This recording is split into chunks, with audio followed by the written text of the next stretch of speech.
Farah Bala was our MC for the day, our 3 hours of how to be an ally. She has a very interesting biography, but I'm going to let her tell you about her. Yeah, do you want me to tell? I'm sure, Farah, that you can tell people about you. So apologies, Farah, but I would much rather you say the breadth of the interesting things you've done. And then we're going to kick off our travel as an act of resistance. So here we go. Here's Farah. Good morning. Is it still morning? Morning. It is morning. Yeah. I really wasn't planning on introducing myself. I'll keep it very brief. My background is originally in the performing arts as a performing arts producer and direction as well. And as for the last 5 to 6 years, I've also done a lot of work as a coach and facilitator and trainer in the inclusion and diversity space. So yeah, I'm just going to leave it at that because I think our panelists are much more interesting, and I just want to get this conversation started. So without further ado, let's have our very esteemed panelists come join us. I'm going to wait to see where they sit so that I can introduce them in that order. Great. So first we have to my left, Sal Vallo. He is currently on track to become the youngest American to visit every country. So far he's been to 175 countries. He's a graduate of United World College at NYC. He has worked as a management consultant for a few years. And he is currently working as an analyst for a healthcare-focused venture capital fund. Did that cover it? Great. And then to Sal's left, we have Maria Russo. She is the co-founder and executive director of Humanity Unified International. It's a nonprofit that empowers communities to rise out of poverty through education, food security programs, and economic opportunities. She's also the co-founder of an online magazine and creative agency called Culturist. And that produces content in the areas of travel, social good, and wellness. And last but not least, to Maria's left, we have Ed Salvato. Ed is an LGBT travel expert and co-author of Handbook of LGBT Tourism and Hospitality Marketing, a guide for business practice. He's also the co-founder and editor-in-chief of Man About World magazine, which is an immersive smartphone and tablet-based mobile and digital game travel magazine. Okay, so hello and welcome. I got really excited about this topic, travel as a form of resistance. Ever since 2017 started, I've personally been having a lot of conversation around what does resistance look like, and I find myself telling the community I'm around that it shows up in different ways. It shows up as a paycheck, it shows up as marching for science yesterday, it shows up as being here. It shows up in different capacities that we as individuals and organizations can sustain.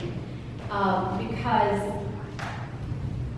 if done in a way that defies our sustainability, there is exhaustion and burnout that kicks in. So I want to start today by just asking all of you, how do you define resistance in 2017, given what each of you do and given why we're here today? I can start. Okay, thank you for this opportunity, and thank you, Ronnie, and thank you, Farah, for assembling such a great panel, and for having all Italian Americans up here. Great last night, too. So resistance in 2017 obviously can take so many different forms, and I have a professional answer, I guess, and then a personal answer, and then I think there's examples that are really interesting out there, people doing resisting in a way that's really positive. So personally, professionally, I think it's important for our magazine, which is a gay travel magazine, to continue to cover the world. We recently had a cover issue on Iran, and I think it's very surprising that it could be, an openly gay couple who go to Iran and have an incredibly enjoyable time and come back and have great recommendations for what to do and what to see and how to enjoy that culture and interact with that culture. I mean, we should not be afraid to go to places that are banned and all that kind of stuff. So I think that's one thing we're doing that I think is very important. We're just going to continue to have these conversations and continue to talk about places that are just awesome and culturally enriching, despite what, like I said, about one of the common zeitgeists are. And personally, I think it's important for me to just show up at things like this and all over the world and talk about LGBT travel opportunities. I think that's our voice will not be silenced in that sense. And then I've seen some really great examples out there. There's one that I wanted to talk about briefly, which is a company in New York called Real New York Tours that is leading tours of New York for free to Syrian refugees. So to me, that's like the ultimate act of political defiance. It's saying like, you know what, Syrian refugees are not dangerous, they're awesome. We need to integrate them into our society. We need to show them what we love about New York. New York is a super inclusive, welcoming place.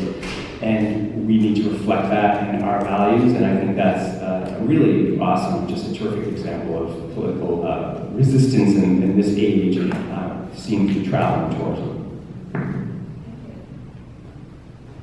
I think for me personally, it's been about actually getting up and doing something. For most of my career, my early 20s, I worked in corporate, and then I taught for 6 years. And then I ended up doing my own thing, Plaza. And nothing ever felt super purposeful for whatever reason. And then launching the nonprofit, I finally was in a place in my life where I felt like I was doing something. And it required me to actually get out of my local community and go abroad. And you don't have to do that. But for me, that's what made me feel purposeful. And I think there was a series of events in my life that kind of drew me to what it is that I do now. Travel was the main factor, just traveling the world and seeing what the world really is, and just learning and understanding, not necessarily judging. And so now the work that we do in Rwanda is we are, I guess for lack of a better word, empowering or trying to help a group of women become self-sustaining. And the only thing our organization does is we provide funding. I learned very, very early on. I was actually on the way back from Rwanda on our first trip, and we ran into someone into the airport. And at that time, very naively, we were thinking of trying to go to school, because when we went to Rwanda and the jobs, a lot of people were saying that private schools are desperately needed, so we were like, oh, and we ran into this woman, and we told her, yes, she was like, that's great. She's like, outside is help, right? And she wasn't trying to be rude or disrespectful, but that saying or that phrase stuck with me. And so now we just listen to what the community wants. We listen to our local partners who really understand culturally what the communities we work with need. And the only thing that our organization does when we come back home is try and educate people on what's happening and also provide the funding that's necessary.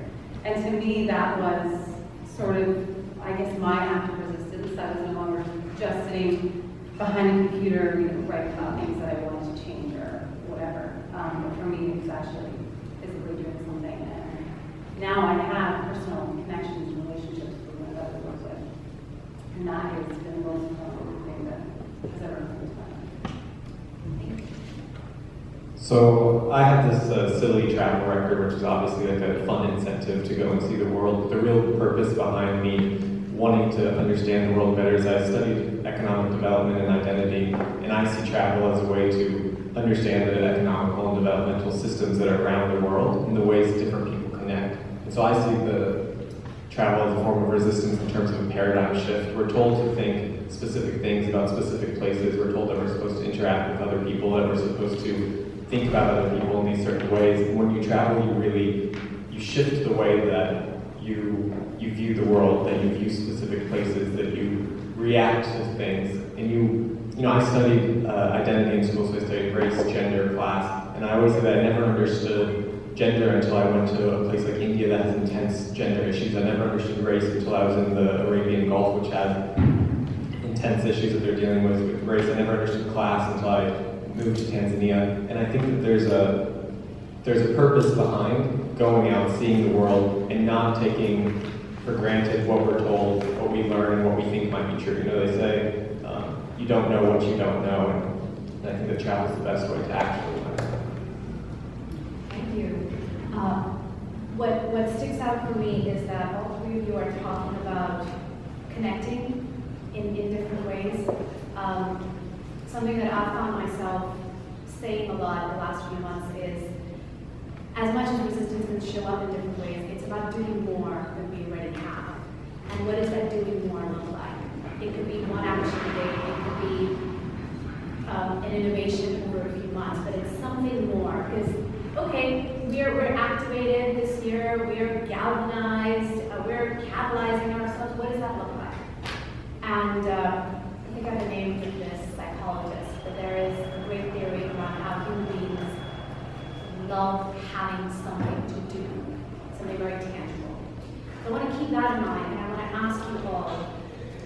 Sally, we're talking about this idea of education, right? Where as you saw the world, you are discovering what these concepts actually mean. You were talking about self-sustaining communities, Maria, and we're talking about going and connecting and maybe introducing communities to who you are and vice versa. So what does it mean, keeping all of this in mind, what do you think it means to be a socially conscious, responsible traveler today? And I would love for you to bring in individual perspectives as well as a lot, you have organizations, you're talking about business development, you're talking about economic development, self-sustaining communities. Just bring it all in the mix.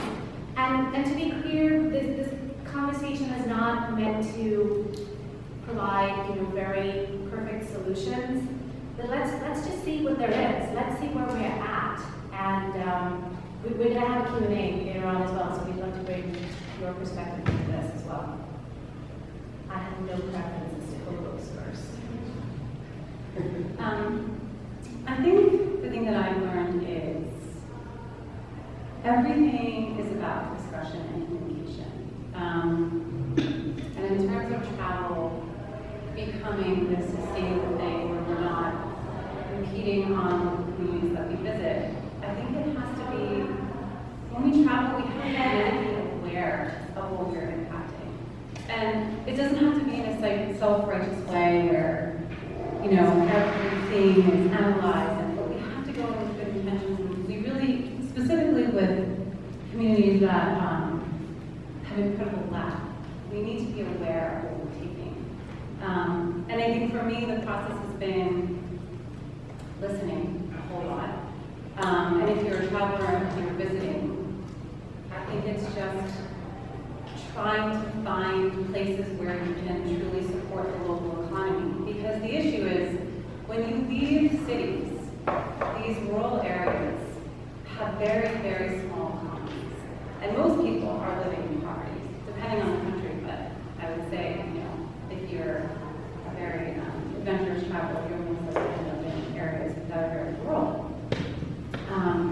So I think it's important that when you visit the outskirts of a city or even deep into a country, you really think about how can I give back or support this community with my money. And I hate to say it like that, but a lot of times we take a lot, especially as Westerners.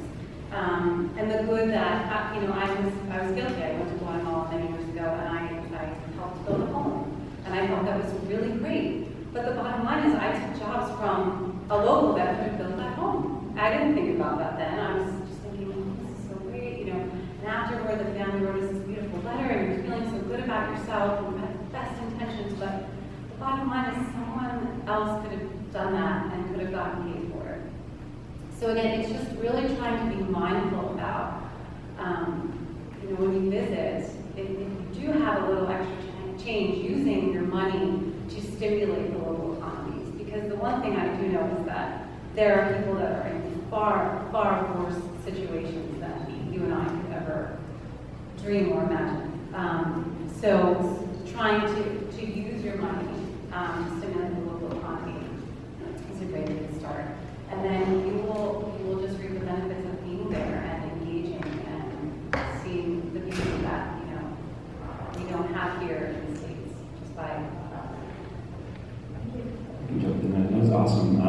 just kind of following up on that, the two things. One is tourism and travel. Like I'd say, keep traveling, keep getting out there, because first of all, just you want to open minds and build bridges and connect with people.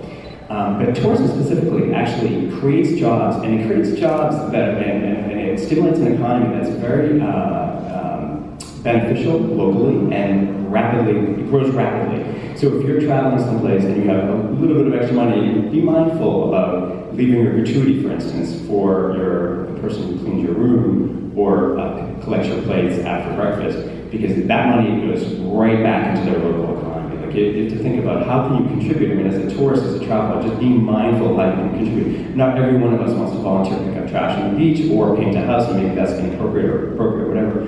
But maybe it's just being super mindful of where you are. And I think the other thing I want to talk about is like storytelling. So this is what we do at Man of Our World, and which I think I've always tried to do is tell authentic, true stories. I mean, we try not to go. You can go to any magazine pretty much and find out there's the Four Seasons and Budapest, and it's fabulous, and you can stay there and all the high-end kind of stuff. But when you really get down to the stories that aren't being told are the more affordable, more interesting, more authentic experiences and destinations, as we as storytellers can be really super mindful of that. But I think that there's an opportunity and a role for regular travelers, because now we all have platforms, whether it's Instagram or Facebook or whatever social platform you're using.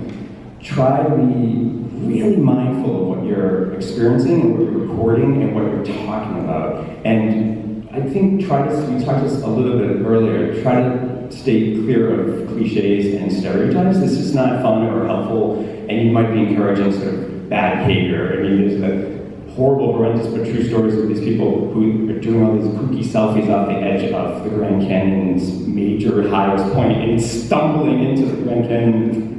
Not nice for anyone, especially their families. But so just be mindful of the stories that you're telling and the messages that you're imparting, because you have followers, you have people who sit on a couch. Like, to get someone off of the couch, away from TV, traveling is not easy. It's shockingly not easy. And you're all here at 11 a.m. on a Sunday, so I think you're all interested in people who travel for being afraid of getting off that couch. So I think just being super careful, cautious, and tell really smart stories in your own platforms. Thank you.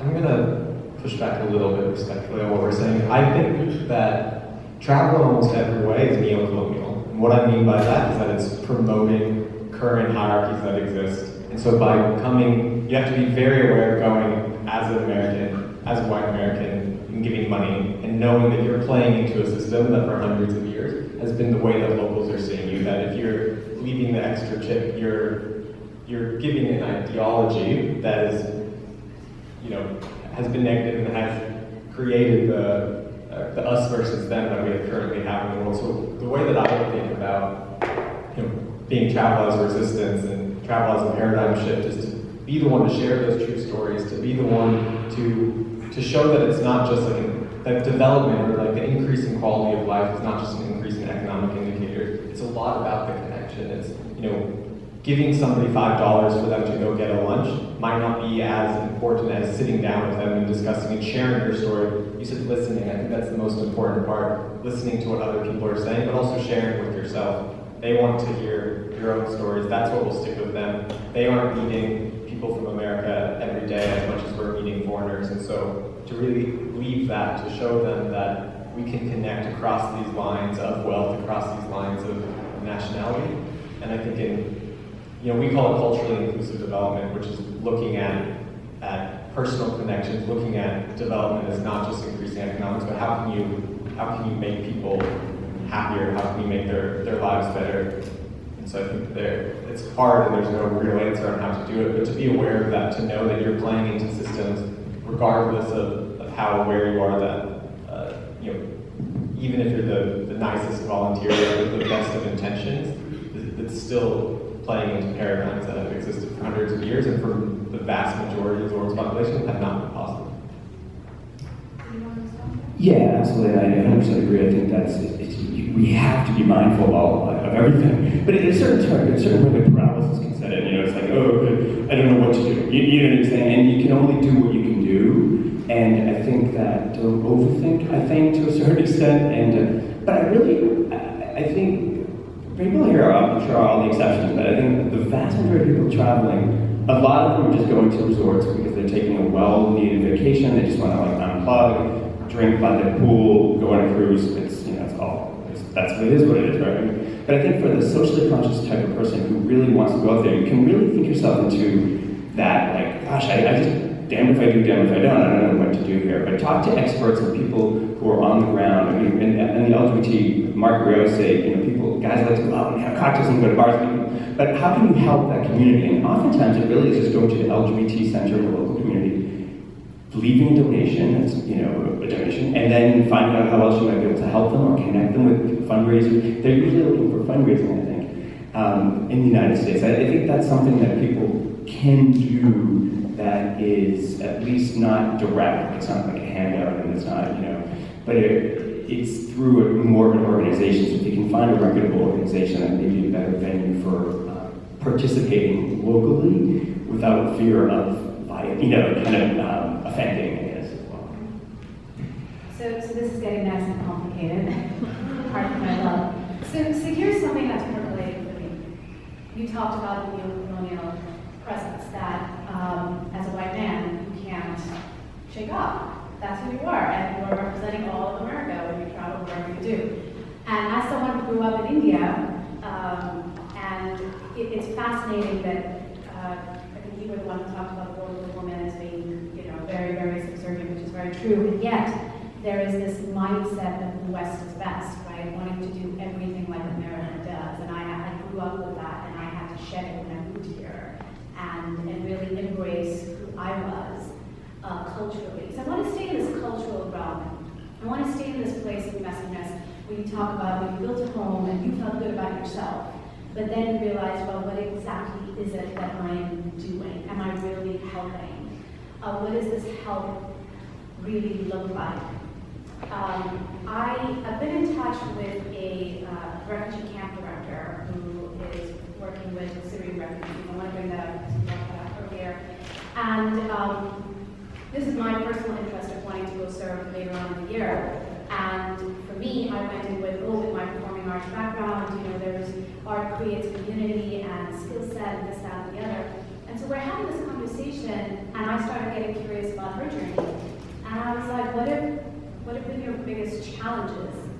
And she said, when people come in, they say they want to volunteer, and they give these wonderful interviews, and then when they land, you realize that they're there as a sub-goal to something else.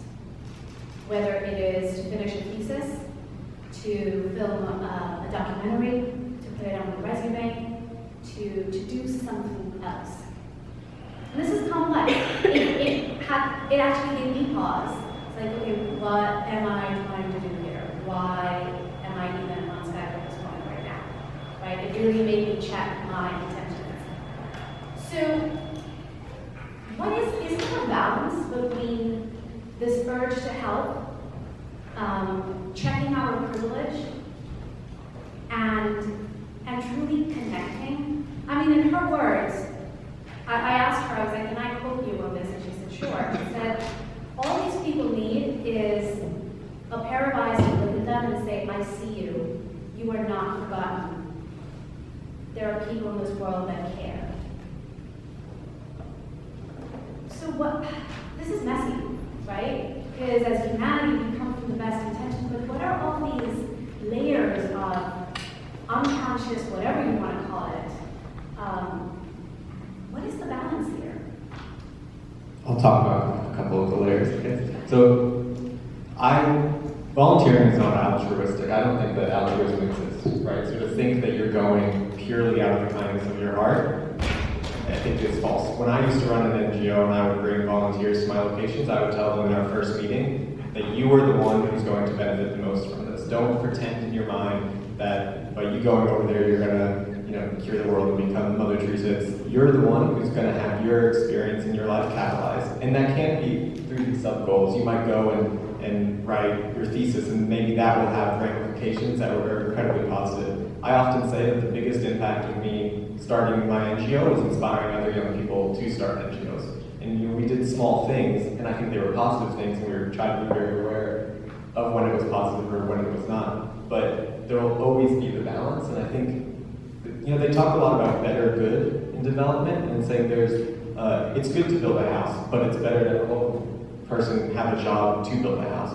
Habitat for Humanity does that pretty well, where they say we're just going to do it a lot faster. So they bring in a lot of people and build a lot of houses really fast, and they bring on locals. They'll do normally one full-time employee can build whatever a house in 3 months, but they'll bring in 100 people and build 100 houses in 2 weeks. But anyway, so you can always think of how can I do this better, and I think asking those questions, internally looking in the mirror, saying why am I doing this, and not pretending that it's purely because you're a great person, but because there are reasons that you want to do this. You want to see something else. You're going to benefit, and like I said, or like your friend said, telling somebody you do matter to me can be more important than giving them, a shirt or whatever, because people really just want to connect and be seen as human, especially in a refugee situation where everything that is theirs has been taken away, not only in terms of their physical goods, but in the way that they see themselves. I don't really think that was very well said. I think that one thing that could potentially help is you definitely want to check your intentions. Because if it's all one-sided, then you might want to say to yourself, there might be a better way for you to do this without involving a community that, just really needs the help, so check your intentions. But I also think that we live in a world where there's a lot of FOMO, and there's a lot of, we see other people doing things, and we think that's what we want. But at the end of the day, it's not really what we want. So I think if you can truly commit to something, because I think that's the one thing we're losing, and it could just be in the circles and specifically, with the area that I live in, New York, and Jersey. But I'm finding that a lot of people sort of hop onto something, and a month later, a week later, they're over it. That was a distant memory. And I think it's really important that if you do choose to stand behind something, you make some kind of commitment, because there are people on the other side that are counting on you if you told them that you're going to commit to something. And be real about it. Say to yourself, A, what are my intentions? B, how much do I want to commit? What can I realistically commit to? I went to DC to do the Women's March, and ever since, you hear people saying, well, what's the next step? Where's the commitment here? And so, going back to travel as an act of resistance, I think we need to start committing more, because it's way too easy for us here to walk away from things. And again, if it's not for you, if it's not what you want, that is okay. It is totally okay. But if you are serious about trying to do something, if you're looking for a purpose, and I think that's okay. We all are here. The reason why we're here, I believe, is to connect and to find some kind of purpose. But kind of stick yourself to it and stay with it for as long as you promise, at least. And I would just point out that travel doesn't always have to be a form of resistance. Sometimes I like resorts. You need to ask yourself, what do I want from this holiday? What do I want from this time in my life? You need to wake up every day and say, what will make me happy today? And sometimes it's doing nothing, and sometimes it's Cocktails and upgrades. But sometimes I think humans do have a desire to connect with others and to help with others, and then you can ask yourself, how do I want to do that? And before I started the NGO that I ended up running, I was going to start an NGO on women's rights in New York, and I realized that I was angry about it. I was mad that this was a thing, and I was like, that's not a way to run into. I shouldn't be in an organization where I'm just going to be mad all the time and be upset at it, which sounds maybe a little bit weak, right? But I think it's true to tell yourself, what can I do? What can I handle? And it's fine if you if you would rather do something easier sometimes. I think what both of you are speaking to, all three of you are speaking to, is sustainability. Anger is not sustainable. Doing it for very specific reasons is not sustainable. Like really be brutally honest with oneself. And I love that you say make a commitment, right? And make sure that it is something that you can back for a very long period of time, not your entire life. And we do live in a world where it's just full of options. You know, oh, I tried this and now I've become this, and oh, and I can do this and now I become that. And suddenly I'm a multi-potentialite, and what else can I do? And all of that is well and good, but coming back to the reason why we're here, right? This idea that travel can be used as a form of resistance, and what we are saying, or at least what I'm hearing, is that there is positive reform that goes hand in hand with what we're calling resistance. So let me ask you this. We're talking about connecting. We're talking about asking these communities, what's required of them, how we can be of service. And then we're talking about travel as being this resort, luxury, vacation thing, which is also fine. But if we're really talking about contributing to communities, what are ways in which we make travel more accessible? Publications, we had this discussion yesterday that publications have ads for luxury products and luxury hotels, and it's all luxury. And what about community? What about giving back?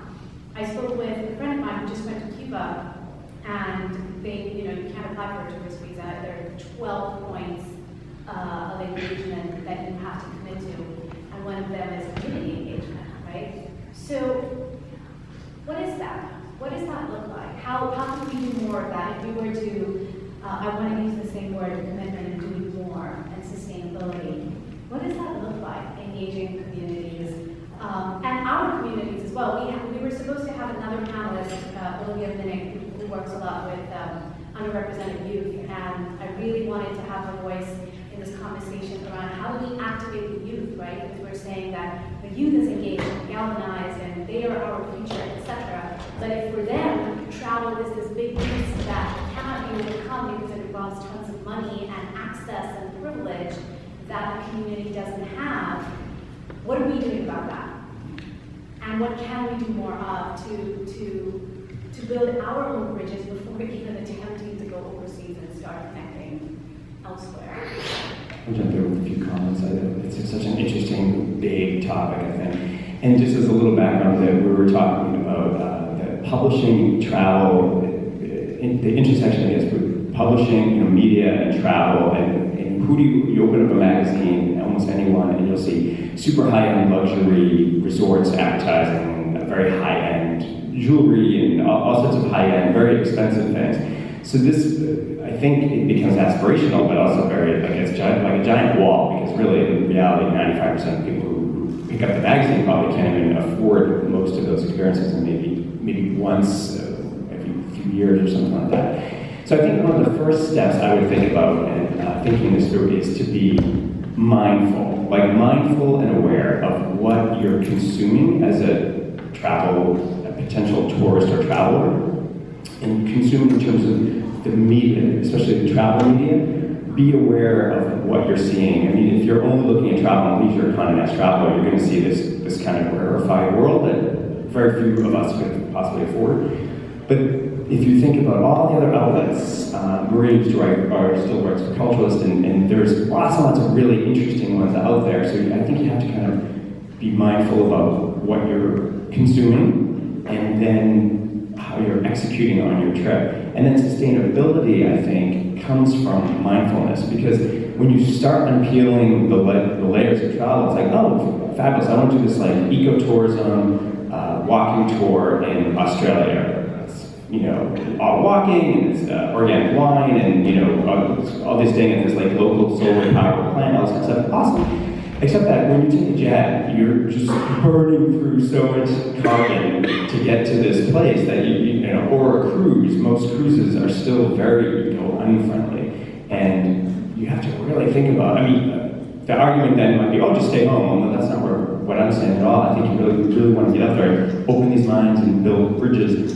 But sustainability starts with, I think, just a clear-eyed assessment of what it is that you're doing, how you get into a certain place. You can buy carbon offsets, for instance. Not many people do, but you could do it. And thinking through from the beginning to the end of your process, what it is that you're actually engaging in and how you can, like a good Boy Scout or Girl Scout, like leave the world a little bit better than when you found it.